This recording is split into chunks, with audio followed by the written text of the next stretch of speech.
একটি মেয়ে যখন শ্বশুরবাড়িতে যায় বুক ভরা এক রাশ স্বপ্ন নিয়ে আর আশা নিয়ে, কিন্তু সবার আশাটা পূর্ণ হয় না। আসসালামু আলাইকুম এভরিওয়ান, কেমন আছেন সবাই? আজকে একটি ব্লগ আপনাদের সাথে শেয়ার করছি। আশা করছি আপনাদের সবার কাছে ভালো লাগবে। ভালো লাগলে প্লিজ অবশ্যই লাইক কমেন্ট শেয়ার করবেন। একজন প্রবাসীর সঙ্গে আমার বিয়ে হয়েছিল। কতই না আশা ছিল আমার একটি ছোট্ট সংসার হবে, সাজানো গোছানো সংসার, পরিপাটি থাকবে সব কিছু নিজের ইচ্ছে মতো সাজালাম গোছালাম, কিন্তু সেই সুখটা আর আমার কপালে জুটল না। সবই হচ্ছে ভাগ্য আর নিয়তির খেলা, এটাই বাস্তব। নিজের ইচ্ছে মতো সব কিছুই গোছালাম সাজালাম, কিন্তু আমার সেই সংসারে থাকার ভাগ্যটাই আর হলো না। আমার হাজব্যান্ড বিয়ের পরে বিদেশ চলে যায়। কিছুদিন পর আমার শাশুড়ি আমার সঙ্গে খারাপ আচরণ করতে থাকে। এক পর্যায়ে আমি ধৈর্য ধরতে ধরতে ধৈর্যহারা হয়ে যাই। আমার হাজব্যান্ডকে আমি ফোন দিয়ে বলি, কিন্তু সে শুধু বলে ধৈর্য রাখো ধৈর্য রাখো। কিন্তু আমার শাশুড়ি আমাকে যেসব কথা বলে সেগুলো ধৈর্য রাখার মতো কথা না। সে আমার নামে খারাপ অপবাদ দিয়েছে।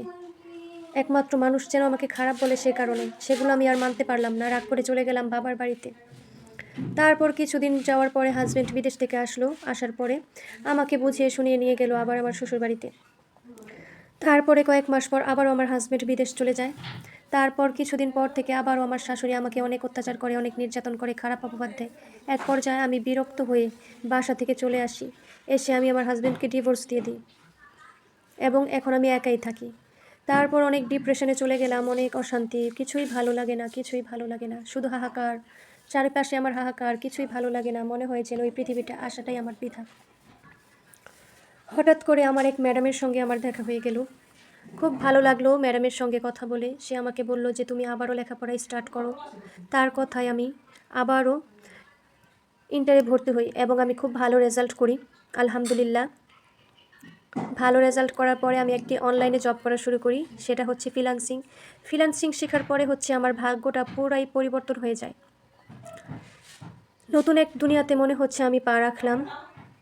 এখন আলহামদুলিল্লাহ আমি অনেক ভালো আছি। আবার নতুন কিছু কথা আপনাদের সাথে শেয়ার করব।